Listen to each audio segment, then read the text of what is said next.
sebelumnya sebelum kita memulai pembelajaran hari ini, Ibu meminta untuk salah satu dari anak-anak untuk membaca doa sebelum memulai pelajaran. Ada yang berani? Boleh, saudari Erlin, adik Erlin, pimpin doa ya. Ucapkan dulu siap. Sebelum mulai pelajaran, kita berdoa. Berdoa dimulai. Berdoa selesai. Ucapkan salam. Assalamualaikum warahmatullahi wabarakatuh. Waalaikumsalam warahmatullahi wabarakatuh. Oke, baik. Sebelumnya untuk hari ini ada yang hadir atau hadir semua? Hadir semua. Dari adik Rifda, Erwin, Nabila, Rifki dan ini hadir semua ya? Hadir. Oke, ada yang tahu hari ini kita mau belajar mengenai apa? Nggak tahu. Nah, oke, hari ini kita untuk temanya kita membahas tentang hebatnya cita-citaku. Ini kita akan membahas mengenai sebelumnya untuk pembahasan sendiri tujuan pembelajaran pada hari ini bahan bacaan yang dimana peserta didik itu dapat memaknai sebuah puisi. Lalu juga bagaimana adik-adik semua bisa membaca puisi dengan baik. Terus kalian bisa mengidentifikasi amanat dari puisi yang ada. Lalu juga membuat puisinya seperti apa. Terus lalu kita adik-adik semua nih bisa menganalisis daur hidup dengan mengaitkannya upaya pelestarian kehidupannya. Lalu peserta didik dapat mengidentifikasi manfaat sumber daya alam, lalu juga menuliskan daur hidup makhluk hidup dengan tepat, serta adik-adik semua dapat mempresentasikan hasil skema daur hidup dengan baik. Oke. Berarti udah tahu ya kita akan membahas mengenai apa hari ini. Nanti kita akan membahas mengenai puisi dan juga daur hidup. Nah, oke. Nah, bahasa dan makna puisi ada yang tahu nggak? Puisi itu apa? Karya sastra. Bisa, betul, karya sastra. Ada lagi? Yang ada sajaknya, Ibu. Iya. Ibu. Oke, dijelaskan. Baik, terima kasih sebelumnya sudah menjawab. Di sini puisi adalah karya sastra yang terikat pada rima dan irama yang disusun dalam bentuk baris dan bait untuk menggambarkan perasaan mengarangnya. Jadi puisi ini dibuatkan untuk mengungkapkan sesuatu perasaan dari seorang penulis. Nah, bahasa yang ada puisi ini mengandung makna tersembunyi dan cenderung imajinatif. Jadi biasanya anak-anak ya, kalau misalkan ada seorang penulis menciptakan sebuah puisi, dia itu tidak ada yang mengungkapkan secara tersirat atau kiasan dan juga ada yang secara lugas atau jelas. Nah, gimana sih cara memaknai untuk sebuah puisi? Untuk memahami makna puisi, kita mempelajari dan membaca puisi secara utuh untuk dapat memaknai makna sehingga mampu mengajak pendengarnya terhanyut ke dalam puisi yang dibacakan. Ada yang pernah nggak anak-anak mendengar bacaan sebuah puisi? Itu sangat-sangat mendalami banget ya cara penyampaiannya dari gestur tubuhnya dan cara bicaranya. Nah, itu adalah contoh puisi yang baik di mana mimik wajahnya, dari penyusunan katanya, dari majas yang digunakan itu sehingga pendengar tuh merasa terhanyut dalam bacaan puisi yang dibacakan. Nah, di sini Ibu memiliki contoh puisi, ada yang membacakan? Coba Bila deh, Nabila Dinda, silakan dibacakan judulnya dari Judulnya Maju. Boleh silakan juga. Nggak kelihatan Ibu. Oh, oke, baik. Silakan dibacakan Dinda. Cita-citaku karya cita-citaku ingin menjadi dokter agar dapat menyembuhkan orang yang sakit. Cita-citaku ingin menjadi dokter agar anak-anak menjadi sehat. Aku harus belajar dengan sungguh-sungguh agar dapat menggapai cita-citaku. Aku harus belajar dengan sungguh-sungguh agar menjadi orang yang berguna bagi nusa dan bangsa. Wih, sebenarnya tepuk tangan dulu untuk Dinda. Coba ada yang bisa menilai nggak cara Dinda membaca contoh puisinya itu? Gimana? Apakah sudah tersampaikan dengan cara bicara yang lugas gitu? Dari belum dari Dinda sendiri? Ini sudah bagus ya, tapi biasanya kalau untuk orang-orang yang membacakan puisi ini dibacakan secara jelas, lebih lantang lagi suaranya gitu. Gimana tuh, Bu? Kayak mungkin untuk contohnya kayak cita-citaku itu agak lebih ditekankan. Karya everyone happy agak jelas. Jadi Keren. ya kayak gitu kurang lebih. Nah, tadi kan udah dijelaskan ya dari ciri puisi sendiri ada bait, laris sama rimanya. Nah, kalau misalkan di bait ada yang tahu nggak bait itu apa? Bait bisa dibilang baris. Jadi misalkan bait pertama Bait terdiri dari baris. bisa betul satu bait itu ada 4 barisnya. Nah, kalau misalkan jadi bait ini terdiri dari lari, kayak gimana lari itu satu barisannya. Misalkan untuk di lari yang pertama ada cita-citaku ingin menjadi dokter. Nah, itu ada di lari yang pertama. Nah, lalu ada lagi di lari keduanya agar dapat menyembuhkan orang sakit. Lalu cita-citaku ingin menjadi dokter dan agar anak-anak menjadi sehat. Nah, dari cita-citaku hingga ke sehat itu adalah namanya satu bait. Berarti di sini di untuk contoh puisinya berapa bait? Dua. Betul sekali, ada 2 bait ya. Lalu ada yang namanya rima, itu pengulangan bunyi. Dalam pengulangan bunyi atau rima ini terdapat yang namanya sajak. Sajak itu bisa berupa yang belakangnya tuh a semua atau ab ab ab gitu. Nah, kalau di sini kira-kira sajaknya apa? AB AB AB. Betul sekali Emi, sajaknya ab ab. Ini dokter, dokter lagi sakit, ada sehat belakangnya tek kayak gitu ya. Paham ya adik-adik ya? Paham anak-anak? Oke, selanjutnya kita membahas mengenai daur hidup. Ada yang tahu nggak daur hidup itu apa? Tahapan proses perkembangan makhluk hidup, Bu. Betul, Rifda. Ada lagi yang menambahkan?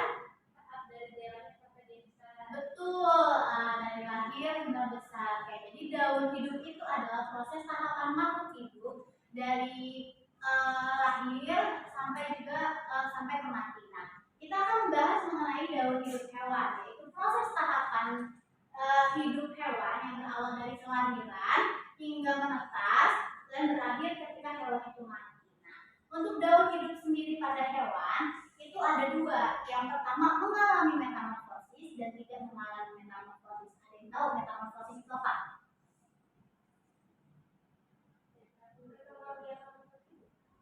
Oke, tapi kurang tepat. Nah, untuk metamorfosis sendiri ini adalah proses perkembangan makhluk hidup dari telur hingga dewasa yang secara sempurna mengalami perubahan dari struktur, fisiologi dan juga anatomi. Jadi kalau misalkan daur hidup hewan yang mengalami metamorfosis itu berarti ada dari telur hingga ke dewasa itu mengalami perubahan. Sedangkan kalau daur hidup yang tidak mengalami metamorfosis, ketika makhluk hidup itu dilahirkan bentuknya sudah sama dengan induknya. Kayak gitu ya. Ada kurang jelas atau sudah jelas? Oke, sekarang kita lanjut mengenai metamorfosis. Tadi metamorfosis itu apa? Ada yang bisa mengulangi? Perubahan bentuk. Bisa perubahan bentuk dari lahir yang ke dewasanya mengalami perubahan sempurna. Nah, metamorfosis sendiri itu ada 2, yaitu metamorfosis sempurna dan metamorfosis tidak sempurna. Coba anak-anak lihat di sini ada gambar, ada foto gambarnya. Ada yang bisa menjelaskan apa yang membedakan sempurna dengan tidak sempurna? Yang berani? Coba Erlin. Ya, kalau metamorfosis sempurna itu dia dari telur, terus berubah menjadi ulat, jadi kepompong, jadi kuku kecil, lalu jadi kuku besar. Kalau yang tidak sempurna itu dari kecoa besar dia melahirkan, terus ada telur, telur itu langsung jadi kecoa, tidak berubah bentuknya. Nah, tuh tadi poin kalimat yang Erlin sampaikan tadi sudah benar. Dimana kalau metamorfosis secara tidak sempurna itu ketika melahirkan atau bertelur sesuatu itu dia bentuknya tidak akan jauh berbeda dengan induknya, tapi ada proses bertelurnya ya. Kalau yang sempurna ini dari proses telur hingga menuju dewasa ada tahapan perubahan yang dilalui oleh hewan tersebut. Ya, misalkan kalau contoh dari kupu-kupu dia dari telur akan menjadi ulat dulu, lalu menjadi kepompong dan lalu menjadi kupu-kupu dewasa. Oke. Kita akan masuk. Nah, sekarang ibu mau minta adik-adik anak-anak untuk mengerjakan soal. Tidak akan rumit, tidak akan sulit. Di sini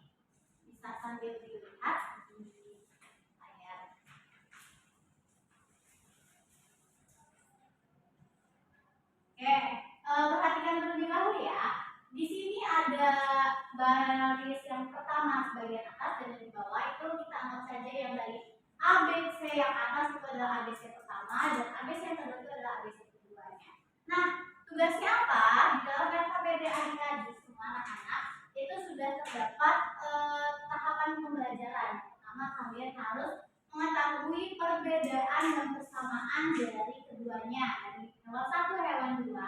Lalu adik-adik bisa melihat di keadaan sekitar adik-adik semua, anak-anak semua di rumah kalian atau ketika kalian berangkat sekolah tadi bisa lihat nih mana pembelajaran yang masuk tadi mengenai daur tujuh. Coba adik-adik bisa mengerjakan terlebih dahulu soal yang diberikan. Tunggu ya. Oke, Bu.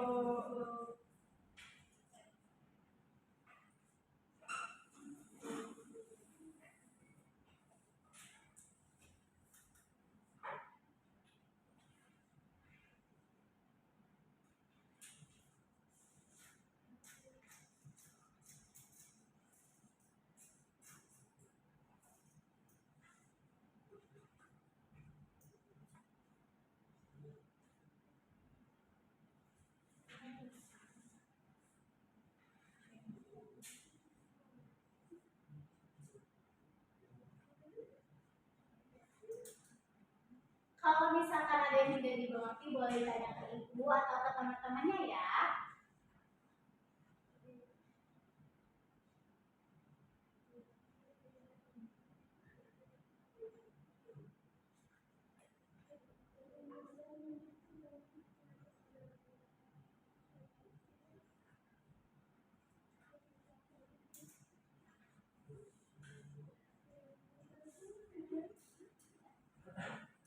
Oke, sudah semua. Nah, sudah semua, ibu mau dari kalian bergiliran untuk maju dan menyampaikan hasil pembelajaran yang sudah kalian kerjakan. Mau dari Rinda atau dari Eni dulu? Dari sebelah kanan atau kiri? Eni. Oke, silakan dari Eni di depan ya.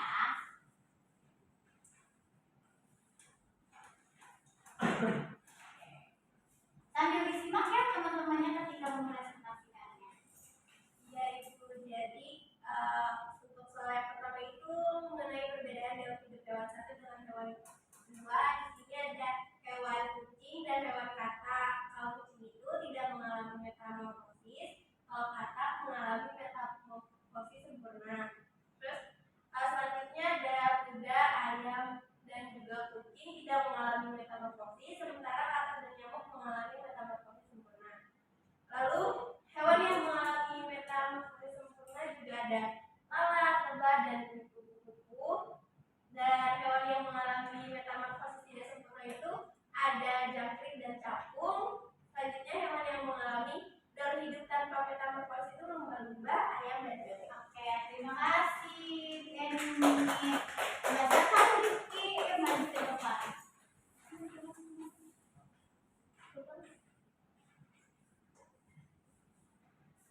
Ya, yang pertama yaitu perbedaan daur hidup hewan satu dan hewan dua.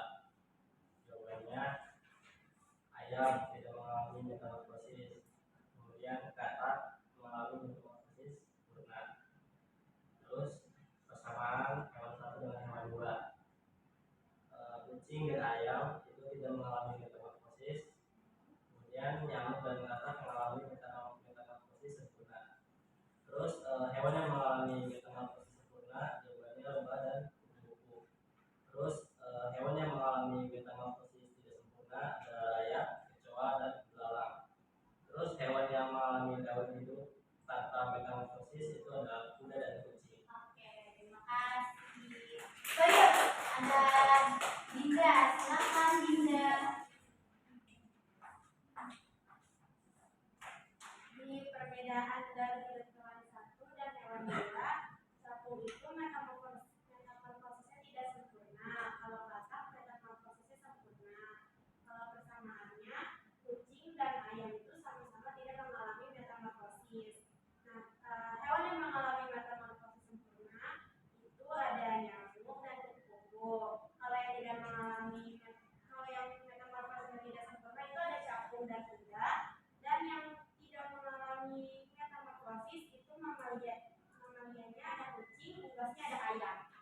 terima kasih Dinda.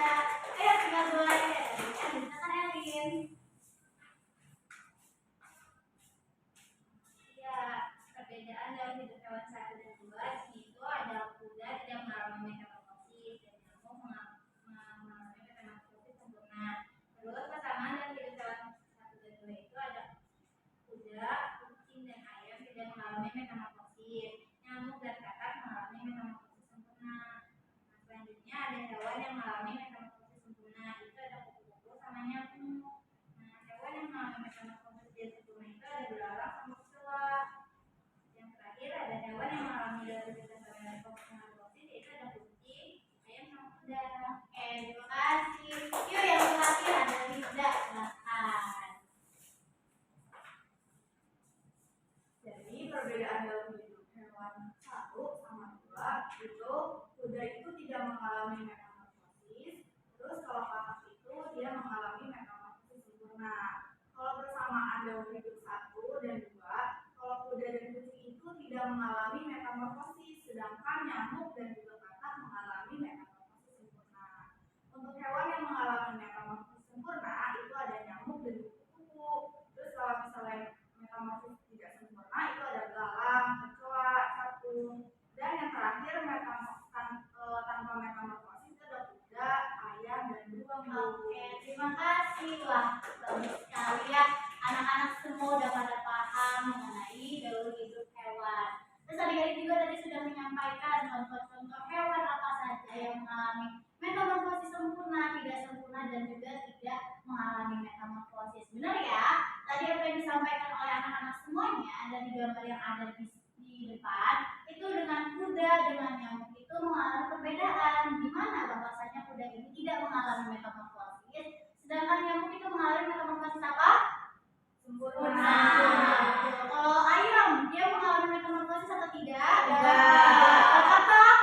Metamorfosis sempurna. Sempurna.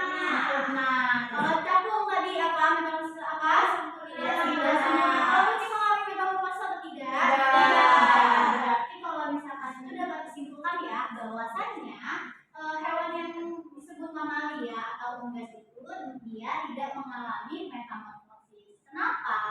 Karena ketika hewan tersebut dilahirkan oleh ibunya, bentuknya itu sudah sama secara rupa dan strukturnya. Kalau kuda dilahirkan apakah bertelur terlebih dahulu? Tidak. Berarti si kuda ini merupakan daun hidup yang tanpa metamorfosis. Oke. Sebelumnya ibu mau mengucapkan terima kasih anak-anak semuanya sudah pada paham.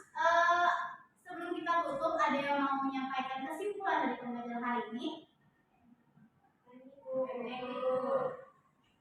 Ibu, jadi hari ini kita belajar mengenai metamorfosis. Nah, metamorfosis itu ada metamorfosis sempurna, metamorfosis tidak sempurna, dan ada yang tidak mengalami metamorfosis. Oke, tambah satu lagi tadi yang puisi. Ada puisi itu ada ciri-cirinya, jangan lupa ada bait, laris sama juga rima kayak gitu ya. Mungkin cukup dari ibu. Nanti kalau dari anak-anak ada yang masih kurang dipahami bisa ditanyakan kembali kepada ibu. Ada yang ingin menutup pembelajaran hari ini membaca doa? Dari Rifki. Silakan Rifki. Doa. Siap. Siap. Sebelum pulang adalah kita membaca doa terlebih dahulu. Doa memulai. Selesai.